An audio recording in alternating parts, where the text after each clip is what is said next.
চুল পড়া একটি প্রেস্টিজিয়াস ইস্যু। কে না চায় নিজেকে সুন্দরভাবে দেখতে। আজকে আমরা আছি হেয়ার অ্যান্ড স্কিনের বিশ্বস্ত চিকিৎসা কেন্দ্র doctor Paul's advance hair and skin solution ক্লিনিকে। কথা বলবো অভিজ্ঞ চিকিৎসক ডক্টর ফৌজিয়া ম্যামের সাথে। ম্যাম, আপনাকে স্বাগতম। আচ্ছা, চুল পড়া নর্মাল নাকি চিন্তার বিষয়? চুল পড়া কিছু ক্ষেত্রে নর্মাল, কিছু ক্ষেত্রে ট্রিটমেন্ট রিলেটেড, কিন্তু এটা মোটেও চিন্তার বিষয় না, কারণ চিন্তা করলে হেয়ার ফলটা আরও বেশি ইনক্রিজ হয়ে যাবে। বর্তমানে চুল পড়ার সাধারণ কারণগুলো কি কি? চুল পড়ার অনেকগুলো কারণ আছে, তার মধ্যে জেনেটিক বা বংশগত কারণ একটা মেজর কারণ। সেই সাথে যদি হরমোন রিলেটেড ইস্যু থাকে, অর্থাৎ থাইরয়েড ইস্যু অথবা মেনোপোজাল লেডি এই ধরনের ইস্যু থেকে থাকে, তখনও হেয়ার ফল হতে পারে। সেই সাথে নিউট্রিশনাল ডিফিসিয়েন্সি, যেমন আয়রন ডিফিসিয়েন্সি যদি হয়ে থাকে, আর স্ট্রেস রিলেটেড ইস্যু থাকলেও হেয়ার ফল হতে পারে। স্ট্রেসে কি সত্যি চুল পড়ে? অবশ্যই স্ট্রেসের জন্য অনেক বেশি চুল পড়তে পারে। যতগুলা কারণ আছে তার মধ্যে স্ট্রেস একটা মেজর কারণ। বৈজ্ঞানিকভাবে চুল কিভাবে বৃদ্ধি পায়, যদি বলি হেয়ার গ্রো করার উপায় কি যদি জানাতেন? সায়েন্টিফিক্যালি আমাদের হেয়ার কেরাটিন নামক একটা প্রোটিন দিয়ে তৈরি। আমাদের স্ক্যাল্পে প্রায় 1,00,000-এরও বেশি হেয়ার ফলিকেল আছে। সো এই হেয়ার ফলিকেলের কিন্তু একটা লাইফ সাইকেল আছে। যেমন প্রত্যেক মান্থে একটা হেয়ার 0.5 ইঞ্চি পর্যন্ত লম্বা হয়, কিন্তু পুরো হেয়ার এক নাগাড়ে লম্বা হবে না। এদের একটা লাইফ সাইকেল থাকে, যেটা 3 ধাপে আসে: অ্যানাজেন, ক্যাটাজেন এবং telogen. Anagen phase mainly growing phase, যেটা 2 থেকে 7 বছর পর্যন্ত স্থায়ী থাকে। এই সময় চুল প্রচুর পরিমাণ গ্রো করবে এবং প্রায় 85 থেকে 90% চুল অ্যানাজেন ফেজে থাকবে। দেন পরের ফেজটা যদি বলি ক্যাটাজেন ফেজ, এটা খুবই সংক্ষিপ্ত একটা ফেজ, সাধারণত 2 থেকে 3 সপ্তাহ স্থায়ী থাকবে। আর এই ফেজে হেয়ার পুরোই হচ্ছে কি বৃদ্ধিটা স্টপ থাকবে, কোনো রকম বৃদ্ধি হবে না। সেই সাথে একদম লাস্ট যেই ধাপটা টেলোজেন ফেজ, এটা সাধারণত একদম 3 মাস পর্যন্ত স্থায়ী থাকবে। আর এখান থেকে চুলের ফলিকেলগুলা হেয়ার থেকে ডিট্যাচড হওয়া শুরু হবে, অর্থাৎ হেয়ার ফল স্টার্ট হবে।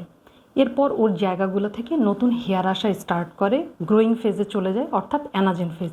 ঠিক একইভাবে অ্যানাজেন, ক্যাটাজেন, টেলোজেন এই ফেজগুলো কন্টিনিউ হতে থাকে। আপনার মতে প্রতিদিন কতটা চুল পড়লে ডাক্তারের কাছে যাওয়া উচিত বলে আপনি মনে করেন? প্রত্যেক দিন একটা পার্সনের সকাল থেকে রাত পর্যন্ত যদি কাউন্ট করা হয় হেয়ার, অনেকের ক্ষেত্রে দেখা যায় 20টা, 30টা বা 50টার মতো চুল পড়ে। তো এটা খুবই নর্মাল। অ্যাটলিস্ট হচ্ছে গিয়ে 100টা আমরা এভারেজে ধরি, যে সকাল থেকে রাত পর্যন্ত 100টা চুল পড়া খুবই নর্মাল। কিন্তু 100+ হলেই অবশ্যই ইমিডিয়েট ডক্টরের কনসাল্ট নিতে হবে, তাহলে না হলে আরও বেশি হেয়ার ফল হওয়ার সম্ভাবনা থাকে। আপনার কাছে আসা হেয়ার রোগীদের আপনি কোন চিকিৎসা ব্যবস্থাটি সাজেস্ট করে থাকেন? হেয়ার ফল রিলেটেড ইস্যু নিয়ে যে পেশেন্টরা আমাদের কাছে আসে, ফার্স্টে আমি তাদের ফুল হিস্ট্রিটা আগে নেই, যে কেন হেয়ার ফল হচ্ছে, স্ক্যাল্পের কন্ডিশনটা দেখি, তারপর তাদেরকে ট্রিটমেন্ট সাজেস্ট করি। কিছু ক্ষেত্রে মেডিসিনও আসতে পারে, কিছু ক্ষেত্রে থেরাপিও আসতে পারে। তো এটা মেইনলি ডিপেন্ড করে পেশেন্টের কন্ডিশন, কজেশন এবং সিমটমসের উপর, তারপর আমরা ট্রিটমেন্ট সাজেস্ট করি। কোনটা বেশি ভালো কাজ করে, থেরাপি নাকি মেডিসিন? মেডিসিন, থেরাপি দুইটার মধ্যে কোনোটাই কম্পেয়ার করার মতো না, কারণ দুইটাই হচ্ছে গিয়ে ভালো কাজ করে। আর যে ট্রিটমেন্টটা যখন সাজেস্ট করব, এটা অবশ্যই স্ক্যাল্প চেক করার পর আমরা সাজেস্ট করি। সো কোনোটার থেকে কোনোটা কম্পেয়ার করা সম্ভব না।